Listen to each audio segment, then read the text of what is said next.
지난 한 주간 안녕하셨죠? 사회적 거리두기 1단계로 지금 이제 완화가 돼서 조만간 우리도 빛이 비추지 않겠나 하는 생각이 듭니다. 그러려면 우리가 예배드릴 수 있는 장소가 있어야 되는데 이 장소를 위해서 여러분 기도해 주시기 바랍니다. 지금까지야 코로나 때문에 모일 수 없으니까 장소가 필요 없다는 핑계가 있었지만은 이게 완화되면 이제 그런 핑계도 없거든요. 그래서 하나님께서 개입해 주시도록 기도해 주시기 바랍니다. 오늘 10월 18일 가정예배를 주님 앞에 올려드리도록 하겠습니다. 오늘 시편 낭독은 시편 70편 1절부터 5절까지 말씀입니다. 하나님이여 나를 건지소서, 여호와여 속히 나를 도우소서. 나의 영혼을 찾는 자들이 수치와 무한을 당하게 하시며 나의 상함을 기뻐하는 자들이 뒤로 물러나 수모를 당하게 하소서. 아하 아하 하는 자들이 자기 수치로 말미암아 뒤로 물러가게 하소서. 주를 찾는 모든 자들이 주로 말미암아 기뻐하고 즐거워하게 하시며 주의 구원을 사랑하는 자들이 항상 말하기를 하나님은 위대하시다 하게 하소서. 나는 가난하고 궁핍하오니 하나님이여 속히 내게 임하소서. 주는 나의 도움이시요 나를 건지시는 이시오니 여호와여 지체하지 마소서. 아멘. 만복의 근원 하나님, 온 백성 찬송 드리고 저 전사여 찬송하세. 찬송 성부 성자 성령 아멘. 나는 전능하신 아버지 하나님 천지의 창조주를 믿습니다. 나는 그의 유일하신 아들 우리 주 예수 그리스도를 믿습니다. 그는 성령으로 잉태되어 동정녀 마리아에게서 나시고 본디오 빌라도에게 고난을 받아 십자가에 못 박혀 죽으시고 장사된 지 사흘 만에 죽은 자 가운데서 다시 살아나셨으며 하늘에 오르시어 전능하신 아버지 하나님 우편에 앉아 계시다가 거기로부터 살아있는 자와 죽은 자를 심판하러 오십니다. 나는 성령을 믿으며 거룩한 공교회와 성도의 교제와 죄를 용서받는 것과 몸의 부활과 영생을 믿습니다. 아멘. 기도 드리겠습니다. 아버지 하나님, 또 지난 10개월 동안에 이렇게 저희들이 가정에서 또 개인이 하나님을 만나고 하나님께 예배할 수 있도록 그것도 은혜를 베풀어 주셔서 감사합니다. 이제 코로나로 인한 사회적 거리두기가 1단계로 완화가 되어서 우리도 언젠가는 이제 함께 모여서 얼굴을 보며 주님을 경배하는 시간이 다가오고 있음을 느낍니다. 이런 예배 처소를 위해서도 주님 개입하여 주셔서 우리가 그곳에서 모여서 주님 앞에 경배하며 예배할 수 있도록 은혜를 베풀어 주옵소서. 우리의 힘과 우리의 노력으로가 아니라 주님께서 개입하셔서 주님의 은혜로 되어질 수 있도록 축복해 주옵소서.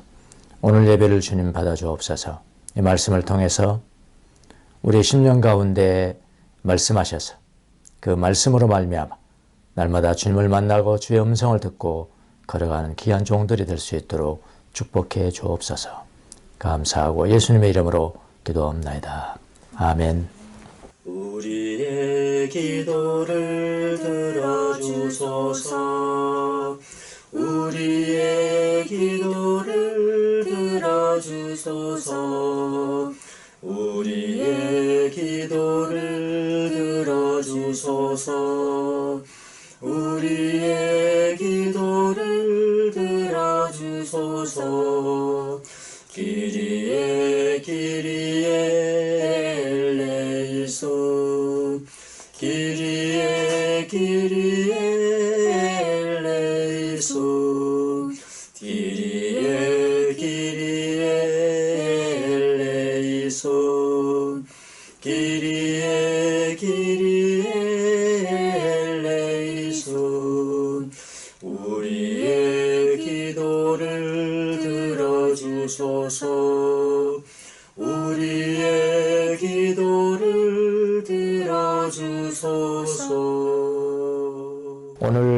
함께 나눌 성경은 마태복음 5장 8절입니다. 영성훈련의 축복에 대해서는 오늘로 하고 또 다음에 또 기회가 있으면 계속 영성훈련이라는 굉장히 전부니까 우리 신앙생활 전부니까요. 너무 많죠.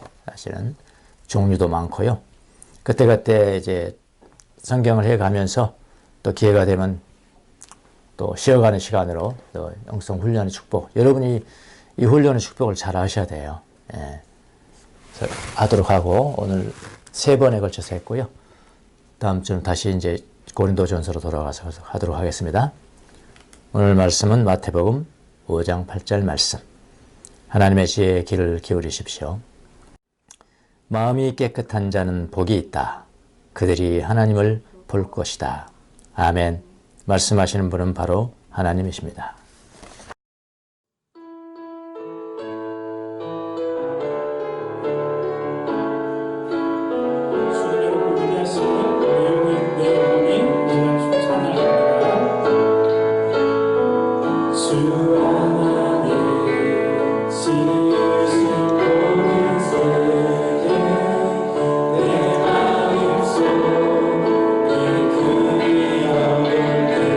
할렐루야.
오늘은 우리가 굉장히 중요하면서도 중요한 걸 몰랐고 우리가 현실적으로 가지고 있으면서도 나에게 이런 것이 있었어? 라고 하는 마음 돌봄에 대해서 여러분의 생각을 던져주고 또 실천할 수 있도록 그렇게 하는 시간을 갖도록 하겠습니다. 기독교가 다른 종교하고 다른 것이 다른 종교도 금식이 있거든요. 금식도 있고 뭐 침묵도 있고 다 있어요. 그런데 기독교는 마음 돌봄이라는 게 있다. 이게 차이가 있다고 그러네요. 그래서 이거에 대해서 함께 말씀을 나눠보도록 하겠습니다. 이미 제가 밴드에도 올렸듯이 마음은 굉장히 우리에게 중요한데 연구가 다 안 되고 연구는 있었지만은 성도들이 별로 관심이 없어요. 얼마나 중요한지를 모르는 거예요. 그래서 오늘 이 문제를 좀 살펴보도록 하겠습니다. 여러분 누가복음 15장에 보면 여러분 잘 아시는 말씀이 나옵니다. 거기 뭐냐면은 탕자의 비유죠. 아버지의 마음이죠. 크게는 아버지의 마음이고 탕자의 비유, 큰아들과 작은아들, 아버지 이 세 인물이 등장을 합니다. 아버지는 큰아들은 아버지와 함께 살았어요. 그랬잖아요. 너무나 가까이 살았죠. 사실은요. 그냥 얼굴을 보면서 날마다 같이 살았습니다. 아버지의 것은 다 큰아들의 것인 양 그럴 정도로 가까이 살았습니다. 반면에 작은아들은 아버지와 멀리 떨어져 살았습니다. 자기가 집 나갔으니까요. 그러나 어느 날 탕자가 자기의 죄를 깨닫고 아버지께 돌아옵니다.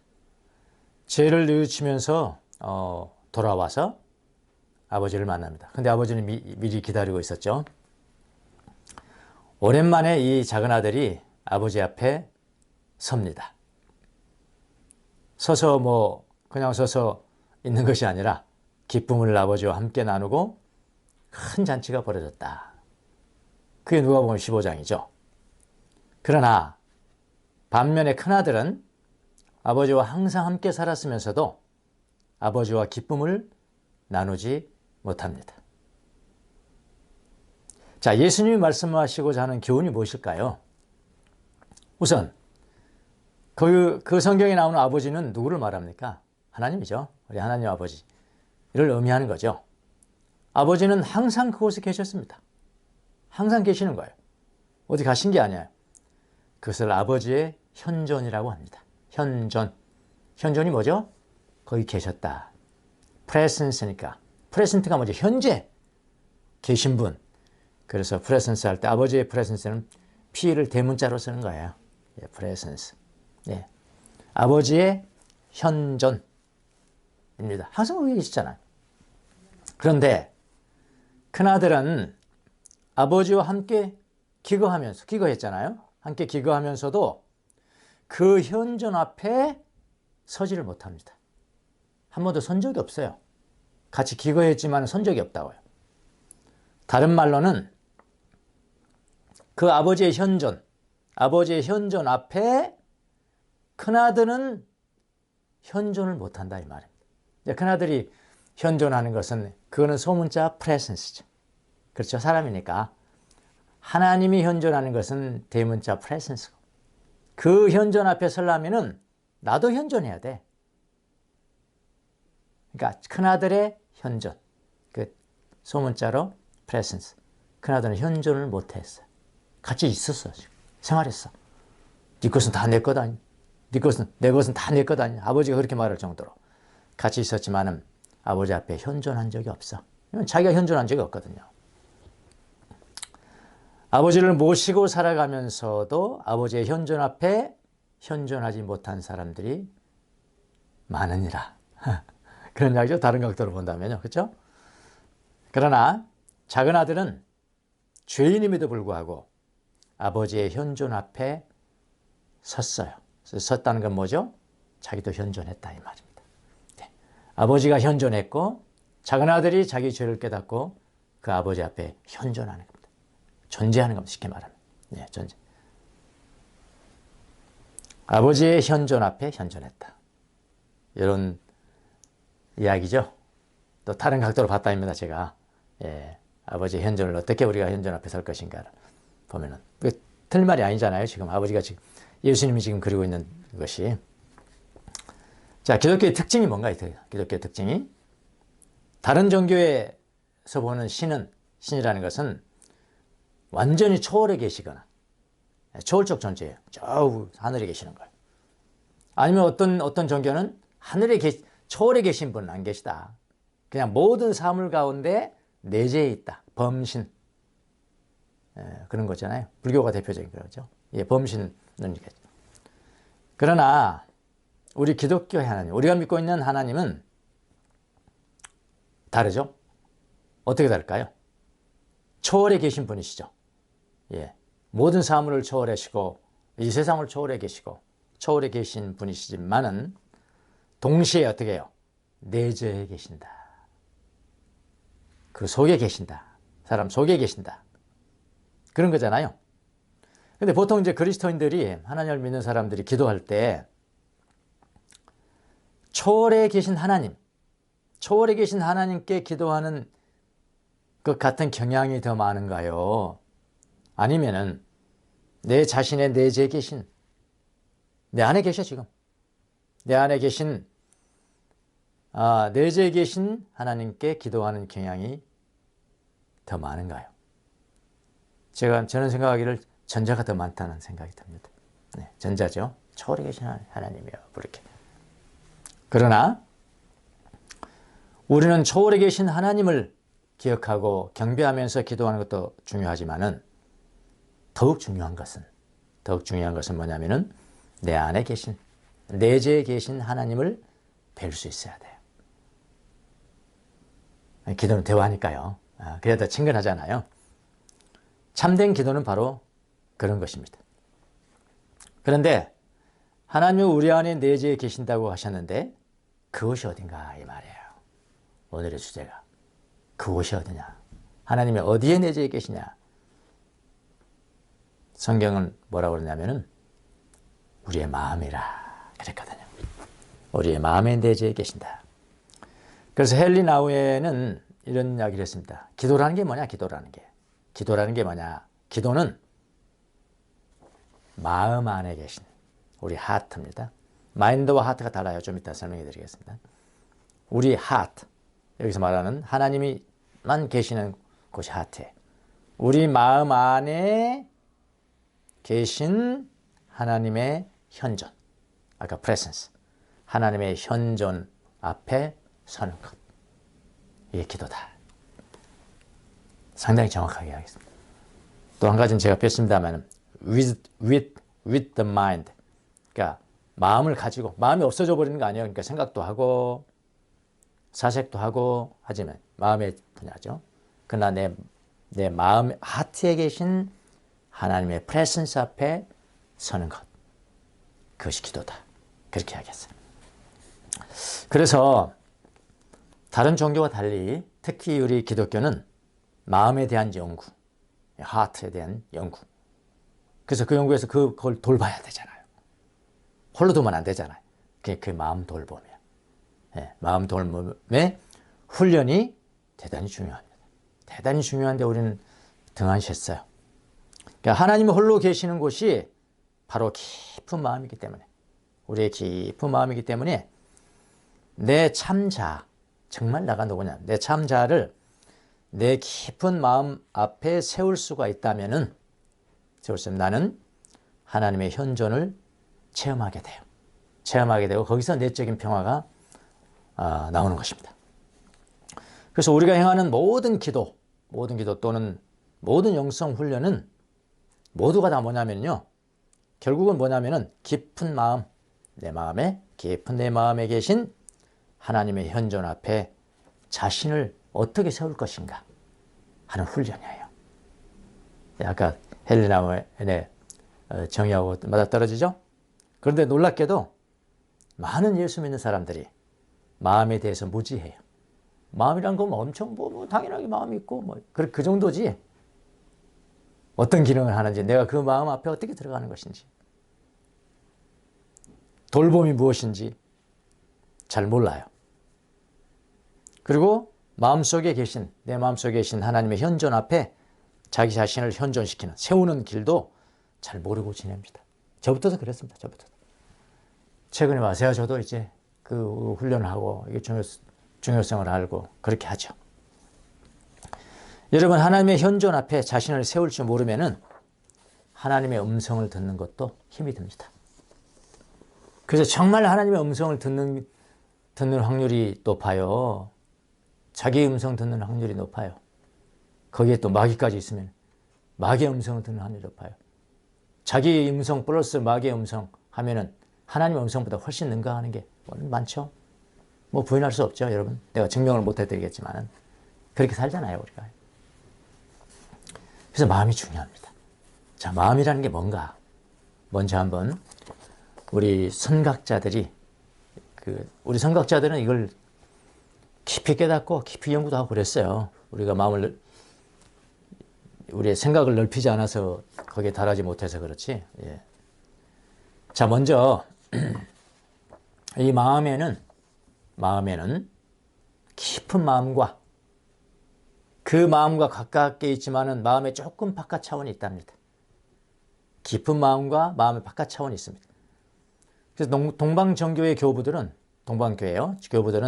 잠언서 4장 23절을 우리 깊은 마음에 대한 아주 중요한 열쇠로 삼았습니다.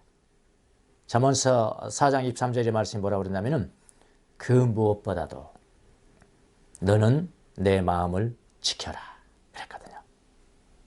근데 그 마음이 뭐냐면은 그 마음이 바로 생명의 뭐라고요?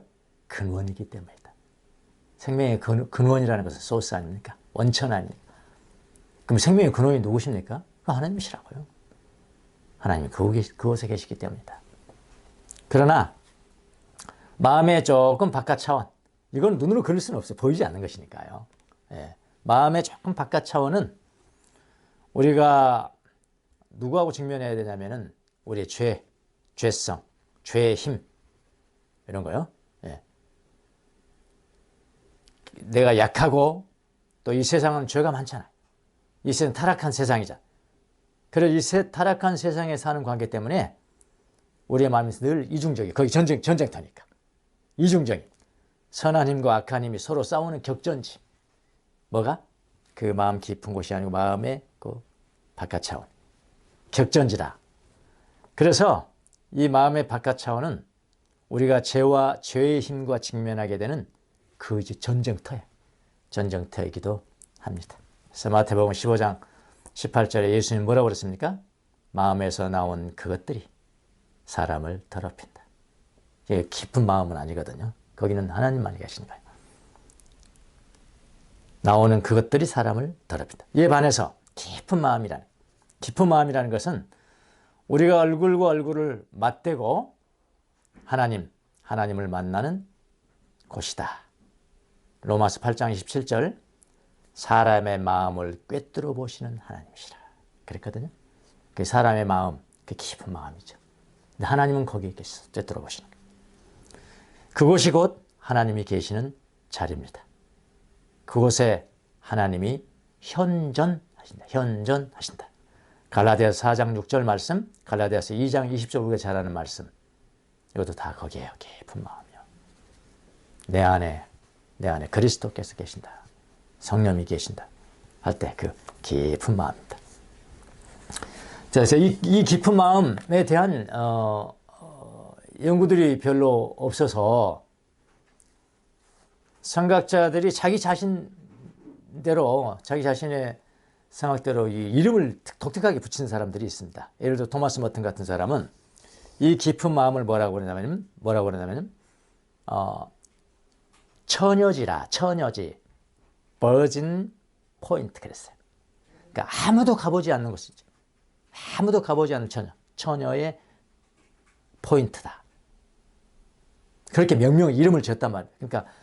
그러니까 메타포잖아요, 메타포. 그것을 눈으로 볼 수 없기 때문에 눈으로 한번 생각해 볼 수 있는 은유를 던져준단 말이에요. 이런 언어들은. 그래서 그것은 마음에 감춰진 중심이라. 아주 마음의 중심이라. 잠복해 있는 인격이고요. 깊은 무의식이다 라고도 이야기했습니다. 이게 하나님만 들어갈 수 있는 것이죠. 동방교에서는 뭐라고 그러냐면은 가장 깊숙한 비밀스럽고 아무도 모르고 오염되지 않은 마음의 방이라 그렇게 이야기했어요. 악한 영의 바람이 불어오지 못하는 가장 깊고 조용한 마음의 보물창고, 보고 마음의 보물창고다 그렇게 했습니다. 누가복음 17장 21절 말씀에 하나님의 나라는 너희 가운데 있느니라 할 때 너희 가운데는 곧 깊은 마음이라 이렇게 봤습니다. 또 베네딕토 수도사 제가 지금 번역하고 있는 이제 챕터 한 장만 남았습니다. 마지막 한 장. 이번 주는 다 마칠 것 같습니다. 헨리라는 이 수도사는 뭐라고 그러냐면은 이 마음의 깊은 곳을 이렇게 표현해서 마음의 근원, 우리의 근원이래요. 우리가 나오게 된 근원이랍니다. 우리 마음의 중심이고요. 그 다음에 뭐냐면 하나님이 계시고 하나님이 홀로 계시는 곳이라. 이해가 되시죠? 마음의 깊은, 우리의 마음이 그런 거였어. 내가 가지고 있는 그 마음이 그런 거였어. 하나님은 홀로 계신 그런 거였어. 근데 마음에 대한 이해들이 조금씩 달라요. 마음을 정의해 드릴게요. 헬라 사람들은 상당히 분석하기를 좋아하잖아요. 예, 분석하고 그것이 어디에 있어? 어떻게 있는 거야? 이렇게 분석하기를 좋아해서 헬라 사람들의 이해는 이 마음에 대해서 어떻게 되냐면은 우리의 생각은 머리에서 나온다. 머리에서. 그래서 헬라의 영향을 받는 사람들은 어디서 생각이 나오는 거예요? 어디서 생각이 나오는 거예요? 그러면 특히 미국 같은 사람 여기서 나옵니다. 유대인들은 생각이 어디서 나와요? 유대인들은 여기서. 이게 다르다요. 헬라 사람들은 생각은 이 머리에서 나오고 정서, 감정 있잖아요. 감정, 정서와 애정은 또 그 마음에서 나온다. 그래가지고 마음에서 나온다. 이분법적으로 생각하는 거예요. 그러니까 이거는 헬라적 방법은 항상 우리가 이해하기 쉽게 이분법적으로 영과 혼과 육이 이거 다 헬라적 방법이에요. 어디가 육이 있고 어디가 혼이 있고 어디가 영이 있습니까? 구분할 수 있습니까? 없거든요. 이런 생각은 없거든요. 그런데 이해하기 쉽게 우리가 지금 이렇게 분리해서 하면은 그런 국면들이 있구나. 우리 몸 안에는 영에 해당되는 국면이 있고 혼에 해당되는 국면이 있고 육에 해당되는 국면이 있구나. 이야기는 좀 쉽잖아요. 그게 이제 헬라적 방법이라고 생각하시면 됩니다. 예. 성경에도 이제 그런 표현들이 있죠. 이분법적으로 접근을 합니다만. 그런데 성경적이고 헬라적인 이해는요, 전혀 다릅니다. 어떻게 다르냐면은, 마음에 대한 성경적 이해는요, 머리가 따로 있고, 마음이 따로 있고, 그런 게 없어요. 이분법적이 아니에요. 히브리인들은 오히려 마음 자체가 생각하는 기관이라고 그랬습니다. 마음 자체가. 성경 저자들은 마음은 정서나 감정을 뜻하지 않았어요. 아까 깊은 마음을 이야기하는 겁니다. 네. 정서나 감정을 뜻하지 않았고요. 오히려 정서와 감정이라는 그 더 아랫부분, 청자 부분에서 자리 잡는다고 그렇게 이야기를 했죠. 히브리인들은요. 반면에 마음은 우리의 내면적 인격성, 우리가 지금 보는 깊은 마음입니다. 사실은요. 깊은 마음. 내면적 인격성을 가리킨다고 그렇게 했어요. 그래서 이 히브리인들에게 마음은 전체 인격의 중심입니다. 중심이고 내가 존재하게 된 베이직 바탕이고요. 내면적인 진리의 근원, 항상 소스예요. 근원, 그리고 뿌리야, 뿌리. 에베소 3장 16절, 17절의 말씀이 바로 그것을 이야기를 합니다. 그래서 마음은 히브리 사람들이 말하는 마음이라는 것은 내적인 존재로서 감정과 정서보다도 훨씬 더 높은 차원이에요.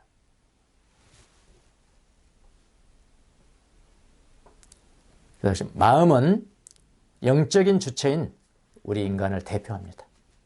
바로 나야, 나. 마음은 나.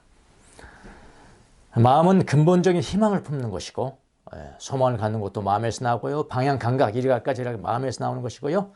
인생의 목적을 드러내는 것도 그것입니다.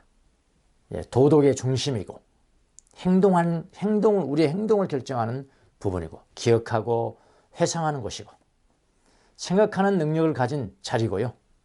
또 자신을 알게 되는 자리이기도 하다. 이렇게 그 마음 자체가 보이지 않기 때문에요. 그래도 이제 육신적으로 보면 이제 하트가 보이긴 하지만은 우리 여기서 말하는 것은 그걸 조금 넘어서잖아요. 그렇기 때문에 이렇게 다른 말로 그 무슨 기능을 하는데 마음은 이렇게 살펴보는 겁니다. 그래서 성경에는 몸과 영혼 사이에 뭐가 없어요? 괴리가 없어요. 분리되지 않아요. 인간 존재는 분리가 되지 않습니다. 정신과 신체적인 통일체예요. 히브리 사람들에게는요. 우리도 그렇게 생각하셔야죠. 아까 이제 좀 더 정확하게 과학적으로 좀 이해하기 위해서 헬라적 방법으로 접근할 수는 있겠지만은 진짜 배경은 그렇지 않다 이 말이죠. 예. 그래서 마음은 동시에 육체적인 실제이고 가슴에 있는 몸의 기관, 심장, 그것도 맞아요. 또한 정신적이고 영적인 상징입니다. 심장이. 그러니까 심장이 멈추면은 사람은 이제 생명이 가잖아요. 하나님 앞에 가잖아요. 예. 그래서 성경에서 내 마음을 다해서 하나님을 사랑하라. 그 의미는 무슨 의미냐? 내 전부를 다해서 몸과 혼과 육, 내 전부를 다해서 그렇게 하라 하는 그런 의미입니다. 자, 근데 하나님은 어디 계시는가? 성령님이 내 안에 계신다는 의미는 뭐냐면은 우리의 깊은 마음 안에 계신다는 그런 의미입니다. 그것은 하나님만이 홀로 계시는 자리입니다. 그리고 우리 자신이 그곳에 들어갈 수도 있고 들어가지 못할 수도 있고요. 전적으로 여러분에게 달려 있어요. 그 들어가는 훈련을 지금 하는 거 아닙니까? 네. 마음은 있지만 들어가 본 적이 없어요. 내가 마음의 깊은 곳으로 들어간다 함은 나 자신을 통해서 하나님이 드러나는 자리이고요. 하나님이 나를 변화시키시는 것을 그 자리에서 체험하는 것입니다. 이게 마음이 이렇게 중요하다고요. 자, 오늘 본론인 그러면은 깊은 마음에 이르는 길이 무엇인가? 우리가 여러분과 제가 이제 훈련해야 될 그런 부분입니다. 첫 번째. 허은수 자매님 정리 잘 하세요. 요거 마음에 이르는 길 몇 가지 제가 말씀드리는 겁니다. 첫 번째. 믿음입니다. 믿으라. 뭘 믿어야 됩니까? 내 마음 가장 깊은 곳에 하나님이 현존해 계신다. 이거는 절대로 잊지 말아야 돼요. 우리의 신앙입니다. 여러분이 기도하실 때 또 삶을 살아갈 때 뭘 믿어야 돼요? 내 깊은 마음 가운데 하나님 전능하신 아버지, 아들, 성령 삼위일체 하나님께서 내 마음속에 현존하고 계신다. presence. 그것을 어떻게 해요? 믿음으로 시작하는 거예요. 그럼 믿어라. 그 다음에 두 번째. 참자와 거짓자. 거짓자는 그곳에 설 수 없습니다. 그럼 참자가 뭐고 거짓자는 뭐냐? 그걸 알아야 될 거 아닙니까? 예. 참나만이 그곳에 설 수 있단 말입니다. 작은 아들만이 아버지 앞에 현존했잖아요. 큰아들은 같이 기거했었지만은 아버지 앞에 현존할 수가 없어요. 거짓자를 가졌기 때문에. 자, 이제 마음 돌봄을 이야기하면은 참자. 여러분 많이는 아니지만 들어보신 분은 그분에 관심이 있으셨던 분은 들어보셨을 거예요. 심리상담이니 심리학이니. 참자, 거짓자. 참자는 뭡니까? 진짜 나라면 진짜 나를 의미하는 거예요. 나만이 현존할 수 있거든요. 가짜인 나는 현존 못한다고요. 무슨 말이겠습니까? 그러니까 진짜 네가 서야지. 네가 서야 하나님과 대화하고 하나님의 음성을 들을 수가 있는 거지. 네가 아니니까 현존하지 못하고 다른 음성 듣는 거야. 뭐 그런 거 아닙니까? 참자. 정말 나. 과거의 내가 아니고요. 미래의 내가 아니고요. 고민과 근심에 찬 내가 아니고요. 하나님 없이도 행복할 수 있다고 생각하는 그건 나 아니에요. 나는 누굽니까? 에덴 동산의 나니까. 에덴 동산 밖에서 나는 최고 행복할 수 있다 하는 것이 거짓자하고요. 근데 에덴 동산이 나로서 아버지 앞에 서야 되는 거래요. 나, 하나님의 현존 앞에 가짜는 못 가고요. 진짜 나가 설 수 있다. 과거의 나도 아니고 미래의 나도 아니고 에덴 동산 밖에서 나는 행복하게 살 수 있어 라고 믿는 그것도 거짓이야. 그 참자는 here and now 그러잖아. 지금 여기에 나. 거짓자는 뭡니까? 가짜지, 가짜. 거짓자는 가짜. 그 가짜로 가면은 하나님 몰라봐. 몰라보는데 누구한테 대화하겠습니까?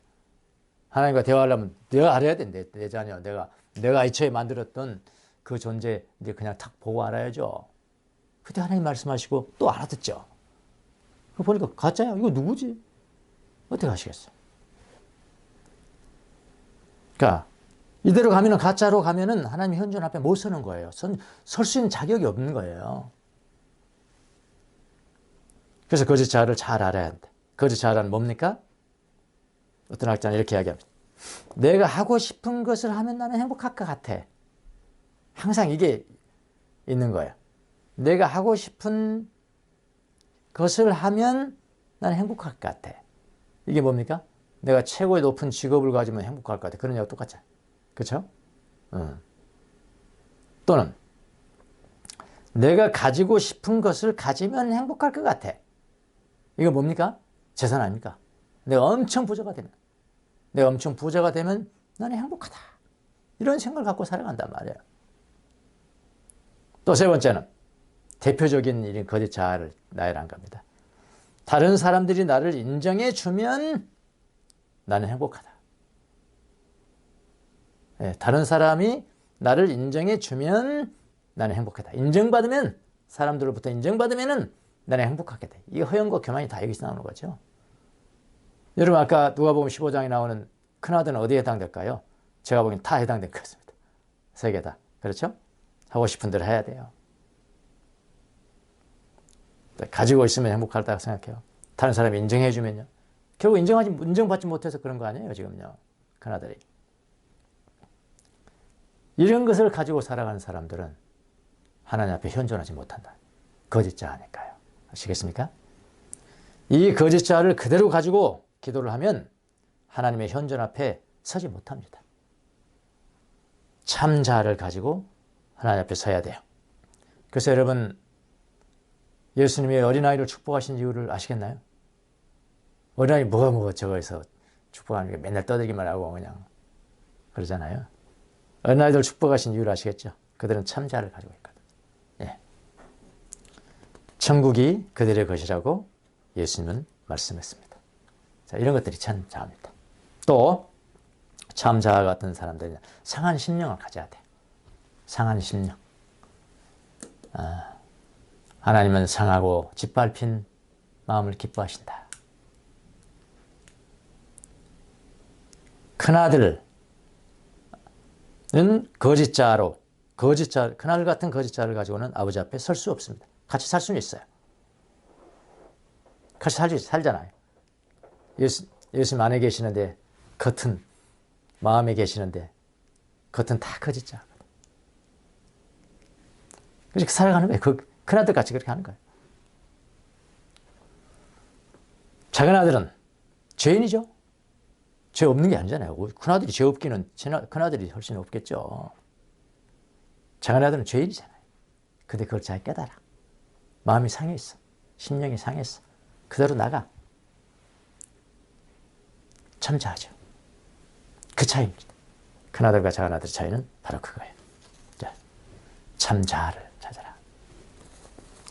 이게 바로 깊은 마음에 이르는 길의 두 번째입니다. 자, 세 번째. 그러니까 깊은 마음에 우리가 들어가고자 그 마음 앞에 서는 것인데, 여러분 얼마나 우리가 마음을 정결하게 해야 되겠어요? 그건 뭐 당연한 거 아닙니까? 우리가 여기서 악한 생각, 8가지 악한 생각을 극복하는 이런 훈련들을 많이 했습니다. 수시로 이건 매일매일 체크해야 돼. 내가 탐식하지는 않는 것인지, 음란하지는 않는 것인지, 탐욕하지는 않는 것인지, 분노하지는 않는 것인지, 낙심하지 않는 것인지, 게으르지 않는 것인지, 허영심, 교만하지 않는 것인지, 이런 것들을 늘 닦아내야 돼. 이렇게 그 마음을 청결하게 한 사람, 그 마음을 청결한 사람은 복이 있다. 하나님을 볼 것이다. 그 앞에 가야 하나님을 보는 거 아닙니까? 네 번째, 침묵하라. 하도 말을 많이 하세요. 이번 영성 훈련에 쭉 3번 다 이야기했습니다. 침묵하라. 침묵이 얼마나 중요한지 모릅니다. 왜냐하면 그 마음 깊은 곳에 계신 하나님을 그 안에 들어가는데 떠들어서는 절대로 못 들어갑니다. 그분의 음성을 듣기 위해서는 내가 침묵해야 돼. 외적 침묵, 내적 침묵. 침묵해서 들어가야 됩니다. 이 침묵을 해야 5번째 주목하고 경청이 또 있잖아. 거의 같은 적이에요. 침묵하라, 주목하라, 경청하라. 거의 같은 것인데 이게 같이 이루어지는 거거든요. 그래서 이 침묵, 가장 깊은 마음속에 들어가기 위해서 우리의 감정을 벗어나야 돼요. 감정. 감각기관을 벗어나야 되고 거기를 지나야 되고 그 다음에 우리의 thinking, 마인드라고 그러는데 thinking, 생각하고 사색하는 것이 마인드예요. 그것도 지나야 돼. 그것도 지나야 깊은 곳에 우리의 하트, 중심인 근원인 하나님이 계신 그 마음에 도달할 수 있는 거라고. 그래서 이것을 하기 위해서 감각을 지나고 생각을 지나기 위해서 우리 무슨 향신기도니 또 이러면 영혼의 어두운 밤도 그겁니다, 여러분. 영혼의 어두운 밤 진수는 그거예요. 어떻게 우리가 감각을 잠재우고 우리 생각을 잠재우고 하나님, 가장 깊은 하나님의 마음 앞에 설 수 있는 것인가. 그거거든요. 그게 침묵하라라는 거고. 아까 5번째 주목하라, 경청하라 했습니다. 바로바로 내려갑니다. 마지막으로 한 가지 더 하겠습니다. 깊은 마음 속에는 오직 하나님이 현존하신다고 말씀드렸잖아요. 우리가 하는 모든 영성 훈련이라는 것은 바로 이 마음, 이 깊은 마음에 이르는 길이에요. 결국은. 그 깊은 마음에 이르는 수단이고요. 다른 것은요. 근데 많은 길을 제가 말씀드렸잖아요. 기도의 많은 방법도 말씀드렸고 많은 길이 있겠지만 가장 확실한 마음에 이르는 수단이 하나가 있는데 그거 마지막으로 하나 알려드릴게요. 그게 뭐냐면은 예수 기도입니다. 그 이름의 기도라고 그래요. 예수 기도. 그래서 예수 기도를 다른 말로는 뭐라고 그러냐면은 마음의 기도라 그래요. Prayer of heart. 마음의 기도라. 우리가 예수 기도는 서로 하잖아요. 근데 서로로 하는 기도라기보다는 이거는 사실은 경청하는 기도입니다. 체험을 하신 분은 알아요. 사실은 경청하는 기도. 내가 말을 하지만은 예수님이 말씀하시는 기도. 그걸 내가 경청하는 거죠. 그래서 예수 기도의 목표는 모든 다른 관상 기도와 함께 마음으로 들어가는 길을 찾는 것이고 바로 그 내면의 평화를 얻는 것이에요. 근데 여러분 이 예수 기도에도 단계가 있습니다. 단계가. 예수 기도가 발생하는 장소가 있어요. 장소가 세 군데입니다. 세 장소에서 일어나는 기도예요. 예수 기도가. 하나는 어딜까요? 하나는 입술입니다. 처음에 입술로 하잖아요. 주 예수 그리스도 하나님의 아들이시여 이 죄인을 불쌍히 여겨주세요. 요약해서 하면은 예수여 이 죄인을 불쌍히 여기소서. 입으로 하잖아. 입으로. 중얼중얼 하잖아. 입술의 단계입니다. 그래서 입술의 단계. 이 입술의 단계를 지나면은 어느 단계가 나오냐면 생각의 단계로 들어가요. 예, 생각의 단계. 생각으로 기도합니다. 근데 생각의 단계가 지나면은 어떤 단계에 이르냐면 마음의 단계, 하트. 마음의 단계. 이런 마음의 단계에 이르면은 어떻게 되냐면 잠을 자잖아요. 내가 잠을 자. 근데 하트가 잠을 잡니까? 심장이 잠을 자냐고요. 내가 잠을 자도 기도를 드려요. 내 마음 뛰면서. 그 정도를 이르러라. 이런 이야기거든요. 그래서 기도는 다 중요한 겁니다. 입술에 담겨 기도도 중요하고요. 저 같은 경우는 이렇게 합니다. 낮에 이렇게 의식 세계에 낮에 뭡니까? 자연 걷기 하고 이럴 때는 이제 입술을 하죠. 예수님 나를 불쌍히 여기서 입술을 중얼중얼 입술의 기도죠. 근데 생각이든 잠에 누워서 잠들기 전까지 내가 무의식 속으로 들어가기 전까지는 생각을 해요. 생각이 기도. 그럼 무의식으로 들어가면 심장이 하시겠죠. 그건 알아서 하시겠죠. 예. 이렇게 중요한 가장 마음에 이르는 기도 중 아주 가장 확실한 방법이라고 했습니다. 성인들이 그렇게 이야기했습니다. 저는 요즘 마음의 기도 훈련을 참 많이 하는 것 같습니다. 예전에는 제가 이렇게까지 이렇게 정확하게 좀 더 과학적이고 좀 더 영적으로 이렇게 연구한 적이 없었거든요. 요즘은 마음의 기도를 상당히 빡세게 합니다. 내가 그동안에 기도를 참 많이 잘못했구나. 어디로 가는지도 모르고 어떻게 하는지도 모르고 했었구나. 마음의 기도를 빡세게 한다는 것은 하나님의 현존, 그분의 프레센스 앞에 나를 현존시키려고 몸부림을 치는 겁니다. 몸부림치는 거예요. 지금도 막 훈련하는 겁니다. 최근에 이제 자연걷기, 저는 매일 자연걷기를 하니까요. 자연걷기를 위해서 산에 올랐습니다. 역시 걸으면서 계속 예수 기도를 입술로 하고 또 시편도 암송하고 하는 건데요. 그러면서 이번은 제 마음속에 내 깊은 마음에 하나님이 현존해 계시는데 나는 왜 거기 깊게 나를 현존시키지 말고 엉뚱한 대로 이렇게 저가하는 것인가. 그런 걸 생각하면서 나의 마음으로 내 주의력을 마음에게로 집중해보자. 주의력을 이렇게 향했습니다. 침묵했고요. 생각을 비우고요. 감각을 비우고 깊은 마음속으로 들어가려고 노력을 합니다. 그러면서 지금 걷고 있습니다. 그런데요. 제 마음에서 깊은 마음에서 말씀이 들려오는 것 같았습니다. 이런 말씀인 것 같아요. 어서 와. 마음에는 처음이지.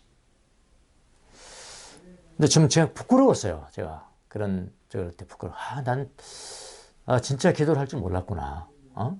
어떻게 내가 하나님 앞에 서는 것인지 몰랐고 하나님의 임재하지만 내 감각이 찡할 때야 그가 임재라고 생각했죠. 그런 거 얼마나 부지기수 많았겠습니까 그동안에. 감각이 찡할 때만 하나님의 임재 안에 내가 있었구나. 근데 감정 떠나면 감정이야 얼마나 가겠습니까. 감각 차원에서 하는 것은 그건 가장 낮은 차원이라고요. 깊은 그런 거 없이도 정말로 하나님의 프레센스 앞에 나를 세울 수 있는 그 신앙이 더 깊은 거죠, 사실은. 좀 부끄러웠어요. 최근에 렉시오 디비나를 요한복음 13장 1절로 17절까지를 가지고 했습니다. 주님이 제자들의 발을 씻는 장면이 예수님이 제자들의 발을 씻습니다. 성경 본문을 쭉 읽으면서 특히 8절 요한복음 13장 8절에 내 마음이 머물렀습니다. 예수님 그러시잖아요. 베드로가 못 시키십니다. 내 발은 안 됩니다. 하니까 예수님이 뭐라고 그러냐면 내가 너를 씻어주지 않으면 너는 나와 상관이 없다. 이렇게 이야기해요. 그러니까 주님이 제자들이 발을 씻는다는 것은 제자들이 가장 하찮은 문제에서부터 주님은 제자들의 한 부분을 차지하고 있다. 그러니까 차지하지 않는 부분이 없다는 거 아닙니까? 그걸 상징하잖아요. 주님이 제자들의 발을 씻기는 장면을 연상을 했어요.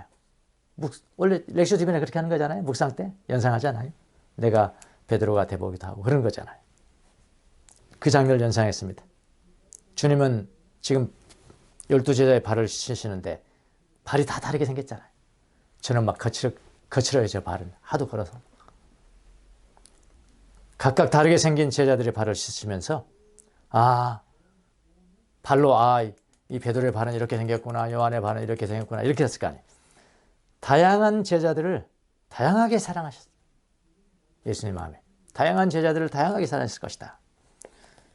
나중에 그들의 다양한 발은 세계를 향하여 흩어져 걸어갔습니다. 주님은 아마 그 마음속에 제자들의 발모양, 촉감, 거친 발인지 애기 같은 발인지 촉감까지 간직하고 사랑하셨을 것이 분명합니다. 그건 너무 멋있잖아요. 그 연상한데 갑자기 제 발을 쳐다봤어요. 제가요. 제 발을 쳐다봤습니까? 갑자기 제 발 쳐다보는데 주님께서 발을 씻어주신 제자들이 갑자기 부러워졌습니다. 이야, 참 부럽다. 어떻게 예수님이 직접 손을 터치해서 발을 만지셨을까? 부러웠습니다. 마음으로 주님께 물었습니다. 주님은 제 발을 씻으신 적이 없으시죠? 없으시죠? 주님이 제 발을 만약 씻으시기 위해서 내 발을 손으로 터치하신다면 저는 그때 정말 너무나 황송했을 것 같습니다. 너무나 황송했을 것 같습니다. 자, 이런 기도를 하려는데요. 또 제 마음 깊이에서 소리가 올라왔습니다. 주님이 이렇게 말씀하셨습니다. 나는 네 발이 아니라 내 마음을 날마다 씻고 있단다. 발이 중요하냐, 마음이 중요하냐. 저는 거의 울 뻔했습니다. 그래서 저는 내 발보다 중요한 제 마음을 날마다 씻어주신 주님 앞에 감사하고, 그렇게 또 영성일지를 제가 썼습니다. 여러분, 하나님이 여러분의 아버지, 여러분의 예수님, 여러분의 성령님은 지금 어디 계십니까? 지금 어디 계시냐고요? 여러분의 가장 근원인 마음 깊은 곳에 현존해 계신다는 거 아닙니까? 아버지는 큰아들이 아는 식으로 알려지기를 원치 않았어요. 그 아버지는 죄를 깨닫고 돌아온 작은 아들이 아버지를 이해하는 것처럼 알려지기를 원했다고요.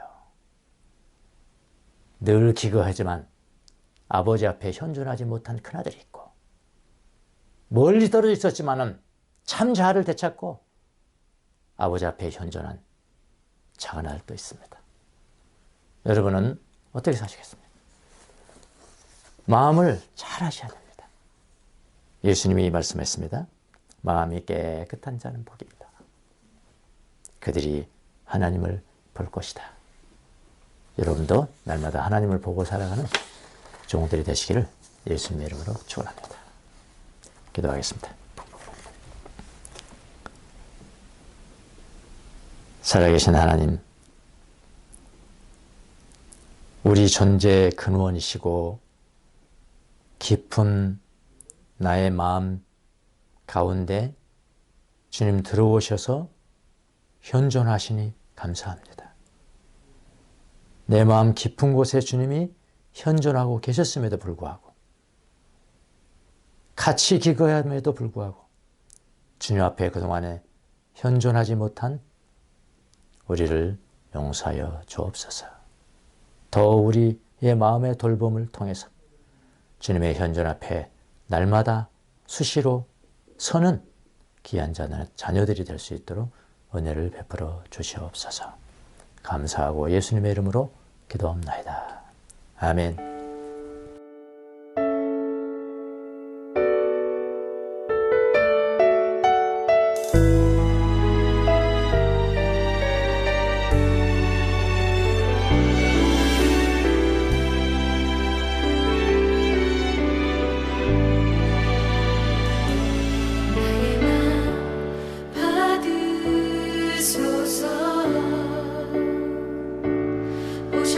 주님의 저소 삼으소서.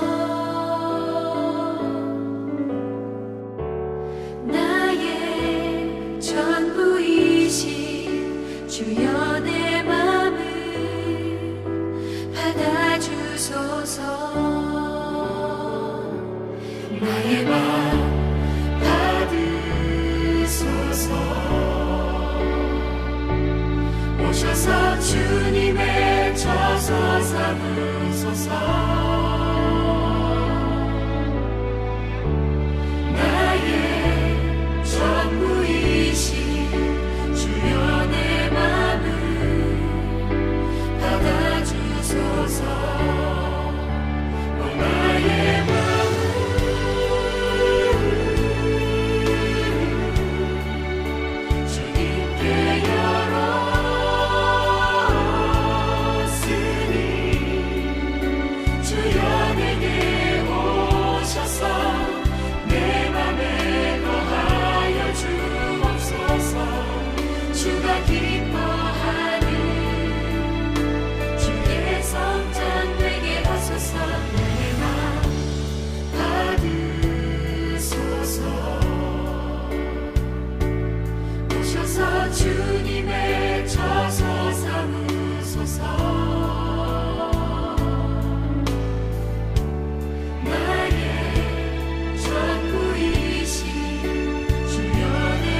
코로나19 극복을 위한 전교인 합심 기도를 하겠습니다.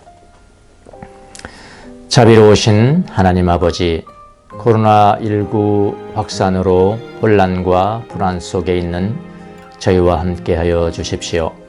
어려움 속에서도 내면의 평화를 잃지 않고 기도하도록 지켜주시고 각자의 삶의 자리에서 최선을 다할 수 있도록 인도하여 주십시오. 코로나19 감염으로 고통받는 사람들에게 치유의 은혜를 내려주시고 이들을 헌신적으로 돌보고 있는 의료진들과 가족들을 축복하여 주십시오. 코로나19로 세상을 떠난 분들의 유족들의 슬픔을 위로하여 주십시오.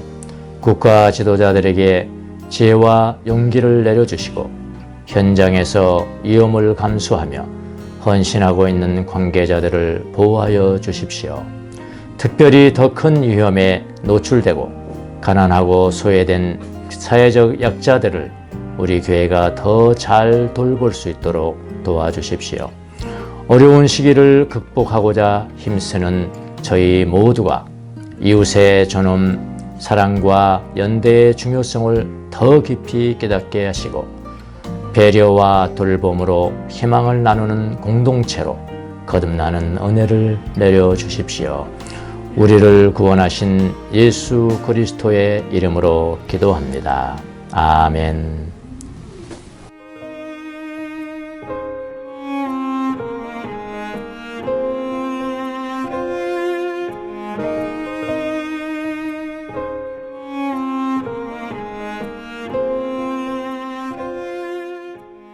예, 사회적 거리두기 1단계 완화로 머지않아서 우리가 자유롭게 모여서 예배드릴 날을 소망하면서요. 교회당을 어떻게 할 것인가 좀 고민해 보겠습니다. 그래서 우리가 마음을 조금만 낮춘다면은 뭐 예배드릴 처소 없겠습니까? 예. 그동안에 마음을 너무 높이고 좀 교만하고 허영심 있었던 제 마음을 좀 하나님 앞에 회개했고요. 좀 더 낮춘다면은 아마 우리에게 가장 좋은 그런 처소가 있을 거라고 생각합니다. 여러분도 함께 기도로 동참해 주시고 또 소망을 가져주시는 여러분이 되시기를 바랍니다. 주님의 은혜에 감사해서 귀한 사랑과 나눔의 연보를 주님 앞에 올려드렸습니다. 양금이 사용되는 곳에 하나님의 영광이 드러나게 하시고 주의 나라가 드러나게 하여 주시기를 바랍니다.